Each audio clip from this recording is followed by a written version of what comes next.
നമസ്കാരം. ഞങ്ങളിന്ന് എരുമേലി വരെ പോവാണേ.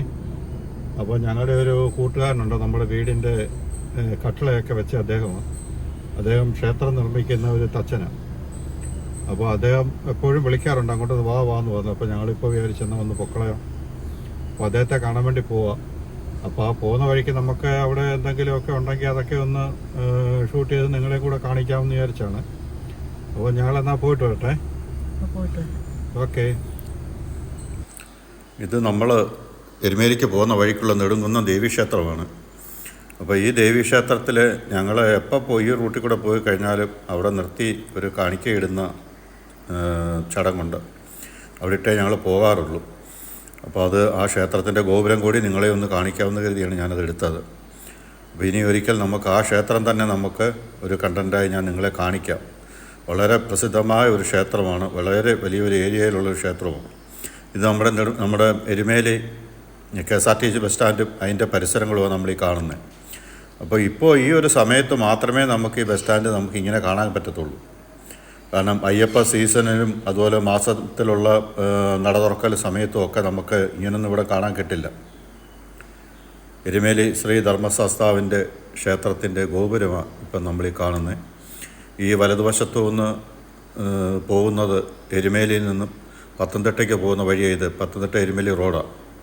ആ റോഡിൻ്റെ വശത്തായിട്ട് കിഴക്കോട്ട് ദർശനമായിട്ടാണ് ശ്രീ ധർമ്മശാസ്താവിൻ്റെ ക്ഷേത്രം നിൽക്കുന്നത്. അപ്പോൾ ഈ ക്ഷേത്രത്തിൻ്റെ അകത്തോട്ട് നമ്മൾ കടന്നു കഴിഞ്ഞ് കഴിഞ്ഞാൽ നമ്മുടെ 18ാം പടിക്ക് താഴെയായിട്ടുള്ള വലിയ നടപ്പന്തൽ പോലെ തന്നെ ഒരു വലിയൊരു നടപ്പന്തലാണ് നമുക്കിവിടെ കാണുന്നത്. അപ്പോൾ ഈ കാണുന്ന നടപ്പന്തലിൻ്റെ അടിയിൽ കൂടി ഒരു അരുവി ഒഴുകി പോകുന്നുണ്ട്. ആ അരുവിയും നമുക്ക് കാണാം. അപ്പോൾ ഈ നടപ്പന്തലൊക്കെ നമുക്ക് ഇങ്ങനെ എടുക്കണമെങ്കിൽ ഈ ഒരു സമയത്ത് മാത്രമേ നമുക്ക് കാണാൻ കിട്ടത്തുള്ളൂ. കാരണം ഇവിടെ ആയിരക്കണക്കിന് ലക്ഷക്കണക്കിന് ഭക്തരുടെ സാന്ദ്രമായിട്ട് നിറഞ്ഞു നിൽക്കുന്ന സമയമാണ്. അല്ലാത്ത സമയത്തൊക്കെ അന്ന് നമുക്കിതിൻ്റെ മേൽക്കൂര മാത്രമേ കാണാൻ കിട്ടത്തുള്ളൂ, ഈ തറയൊന്നും കാണാൻ കിട്ടത്തില്ല. ഈ അരുവി കണ്ടില്ലേ? ഈ അരുവിയുടെ രണ്ട് സൈഡിലും പടികളുണ്ട്. അപ്പോൾ ഇവിടെ വരുന്നവർക്ക് അയ്യപ്പ സീസണിലും അല്ലാത്തപ്പോഴും വരുന്നവർക്കൊക്കെ ഇവിടെ കുളിക്കണമെന്നുണ്ടെങ്കിൽ കുളിക്കാം. അപ്പോൾ ഇതിനടിയിൽ കൂടിയാണ് ഈ അരുവി പൊക്കോണ്ടിരിക്കുന്നത്. അപ്പോൾ അങ്ങേപ്പുറത്തൊരു ബണ്ട് കെട്ടിയിട്ടുണ്ട്, ചെറിയ ബണ്ട്. ആ ബണ്ടിൽ വെള്ളം തടഞ്ഞു നിർത്തിയാണ് ഇവിടെ വെള്ളം ശേഖരിച്ചുകൊണ്ടിരുന്നത്. അപ്പോൾ ഈ കഴിഞ്ഞ പ്രളയത്തിന് വന്ന മുകളിൽ നിന്നൊക്കെ ഒലിച്ചു വന്ന വേസ്റ്റുകളാണ് ഈ കാണുന്നത്. അപ്പോൾ ഈ വേസ്റ്റുകളൊന്നും ഇതുവരെ മുനിസിപ്പാലിറ്റിയോ പഞ്ചായത്തോ നീക്കം ചെയ്തിട്ടില്ല. ആ കാണുന്നതാണ് ബണ്ട്. ഒരുപാട് വേസ്റ്റുകൾ വന്ന് അടിഞ്ഞിട്ടുണ്ട്. അതിന് താപ്പോട്ട് ഇതേ വെള്ളം ഒലിച്ചു പോകുന്നുണ്ടില്ല. അപ്പോൾ ഇവിടെ ഒരു തടയണ കെട്ടി വെള്ളത്തെ ഇവിടെ ശേഖരിച്ച് നിർത്തിയിരിക്കുക. ഇതാണ് ഭഗവാന്റെ ശ്രീകോവിലിന് മുമ്പിലുള്ള ആ നടപ്പന്തൽ കഴിഞ്ഞുള്ള വലിയ ആനക്കൊട്ടിൽ. ഈ ആനക്കൊട്ടിലിനോട് ചേർന്ന് നിൽക്കുന്ന ഒരു മാവ് കണ്ടില്ലേ? അത് വലിയൊരു മാവായിരുന്നു. അപ്പോൾ പണ്ട് ഞാൻ വരുന്ന സമയത്ത് ഭയങ്കരമായിട്ട് പൂത്തൊലഞ്ഞ് ഭയങ്കരമായിട്ട് നിൽക്കുന്നൊരു മാവായിരുന്നു. ഒരു പക്ഷേ അതിൻ്റെ ചില്ലകളൊക്കെ ഒടിഞ്ഞതുകൊണ്ടാവാം അതൊരു പക്ഷേ വെട്ടി മാറ്റി ഇപ്പം അതിൻ്റെ മൂട് മാത്രമേ അവിടെ നിൽക്കുന്നുള്ളൂ.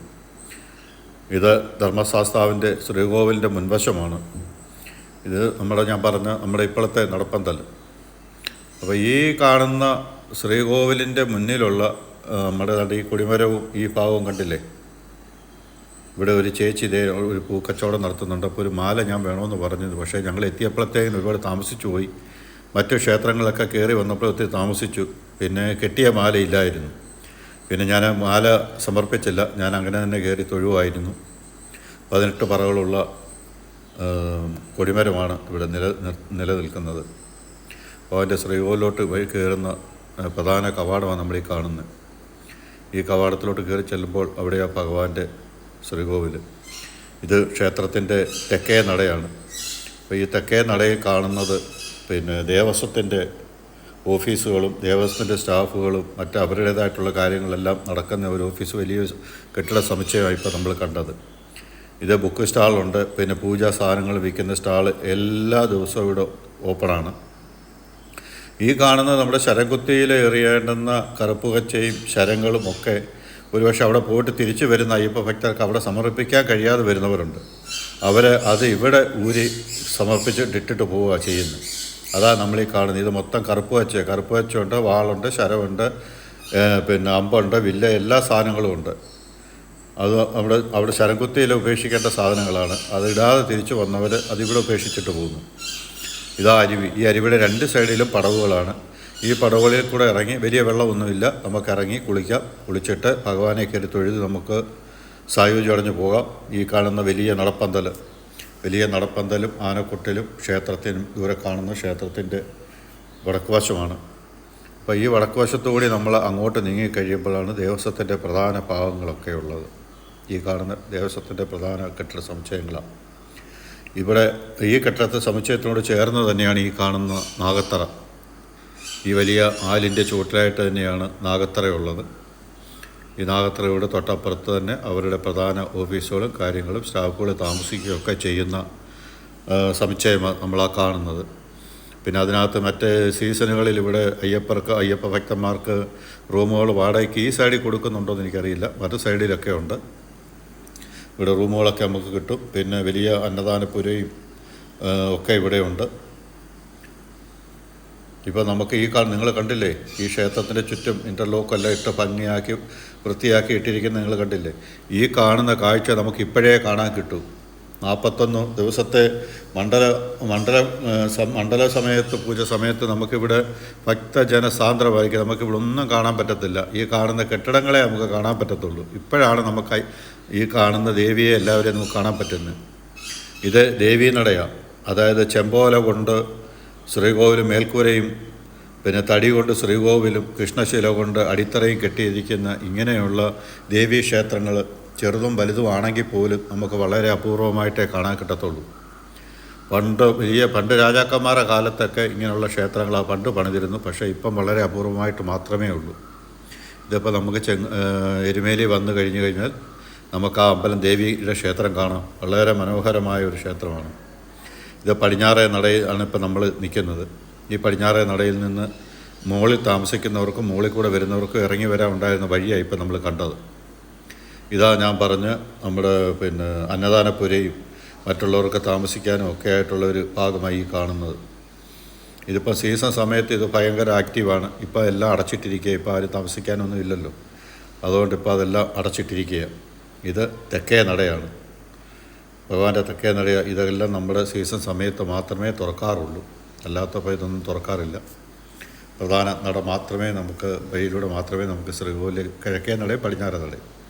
നമ്മുടെ ഈ ക്ഷേത്രങ്ങളുടെ പരിസരങ്ങളിൽ നിൽക്കുന്ന പിച്ചി, തെറ്റി, മുല്ല, പിന്നെ അതുപോലെയുള്ള ചെടികൾ, ഏത് കൂവളമായാലും ഏതായാലും നമ്മൾ ഏത് ക്ഷേത്രത്തിൻ്റെ പരിസരത്ത് ചെന്നെങ്കിൽ ഒരു വളമിട്ടില്ലെങ്കിൽ പോലും അത് നല്ലപോലെ പൂത്തുലഞ്ഞ് അങ്ങേയറ്റം ഇതായിട്ടാണ് നിൽക്കുന്നത്.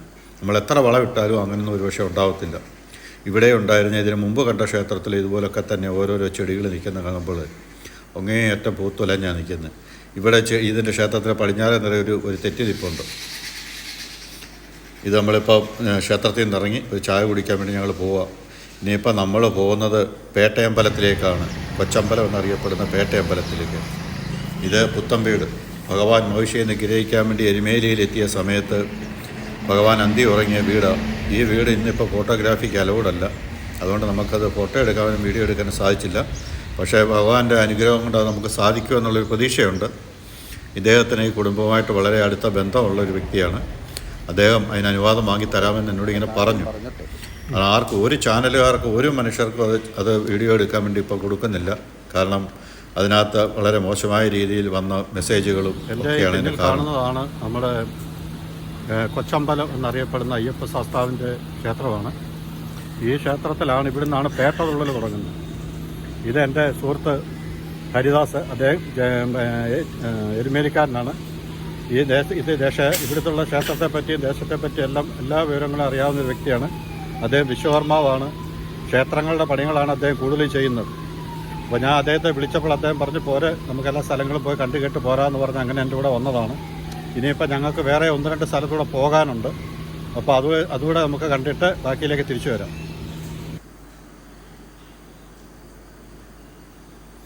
ഇതാണ് പേട്ടയമ്പലം. പേട്ടയമ്പലം എന്ന് പറഞ്ഞാൽ കൊച്ചമ്പലം, അയ്യപ്പൻ്റെ അമ്പലമാണ്. ഇവിടെ നിന്നാണ് പേട്ട തുടങ്ങുന്നത്. അമ്പലപ്പുഴക്കാരുടെ പേട്ട ഇവിടെ നിന്ന് ആരംഭിക്കണമെങ്കിൽ ആകാശത്ത് 3 വട്ടം കൃഷ്ണപ്പരുന്ത് വട്ടമിട്ട് പറക്കണം. ആ കൃഷ്ണപ്പരുന്ത് 3 വട്ടം വട്ടമിട്ട് പറന്നതിന് ശേഷം മാത്രമേ ഇവിടുന്ന് അമ്പലപ്പുഴക്കാരുടെ പേട്ട ആരംഭിക്കൂ. ആ പേട്ട ആരംഭിച്ച് വാവര് പള്ളിയിലേക്കാണ് ആ പേട്ട പോകുന്നത്. അപ്പോൾ വാവര് പള്ളിയിലേക്ക് പേട്ട പോകുന്ന സമയത്ത് അവിടുന്ന് ഭഗവാന്റെ കൂടെ അമ്പലപ്പുഴക്കാരുടെ കൂട്ട് ഭഗവാനും ബാബരസ്വാമിയെ കാണാനായിട്ട് അവിടേക്ക് പോകുമെന്നാണ് വിശ്വാസം. അപ്പോൾ അതിന് ശേഷമാണ് പിന്നാണ് ആലങ്ങാട്ടുകാരുടെ പേട്ട ആരംഭിക്കുന്നത്. അപ്പോൾ ആലങ്ങാട്ടുകാരുടെ പേട്ട പിന്നെ അവിടുന്ന് ബാബര് പള്ളിയിലേക്ക് പോകാറില്ല, വലിയമ്പലത്തിലേക്ക് വരാറേ ഉള്ളൂ. കാരണം ഭഗവാൻ അമ്പലപ്പുഴക്കാരുടെ കൂടെ പോയി കഴിഞ്ഞു എന്നുള്ള വിശ്വാസത്തിൽ ബാബര് പള്ളിയിലേക്ക് പിന്നെ ആലങ്ങാട്ടുകാർ പോവില്ല, അവർ നേരെ വലിയമ്പലത്തിലേക്കാണ് വരുന്നത്. പിന്നെ 100 പേട്ടകൾ ഇവിടുന്ന് കൊച്ചു കൊച്ചു പേട്ടകൾ നമ്മുടെ കേരളത്തിൽ നിന്നുള്ളവരുടെയും തമിഴ്നാടിൽ നിന്നും ആന്ധ്രയിൽ നിന്നും കർണാടകത്തിനും ദൈവഭക്തരായിട്ടുള്ള അയ്യപ്പൻ്റെ ഭക്തരായിട്ടുള്ള അയ്യപ്പന്മാരെല്ലാം ഇവിടുന്ന് പേട്ട തുള്ളാറുണ്ട്. ഇവിടെ നിന്നാണ് പേട്ട ആരംഭിക്കുന്നത്. ആ ദൂരെ കാണുന്നതാണ് ബാബര് പള്ളി. പക്ഷേ ഈ കാണുന്ന പേട്ട അമ്പലത്തിൻ്റെ നേരെ മുന്നിലായിട്ടാണ് നമുക്ക് കാണാം. നിങ്ങളെ ഞാൻ കാണിച്ചു തരാം. അപ്പോൾ ഞാൻ ക്ഷേത്രത്തിൻ്റെ പരിസരമൊക്കെ ഒന്ന് കാണിക്കാൻ വേണ്ടിയിട്ടാണ് ഇതിപ്പോൾ എടുത്തിരിക്കുന്നത്. അത് കഴിഞ്ഞിട്ട് പ്രധാന ഗോപുരവും ബാബര് പള്ളിയൊക്കെ നമുക്ക് വ്യക്തമായിട്ടൊന്ന് കാണാം.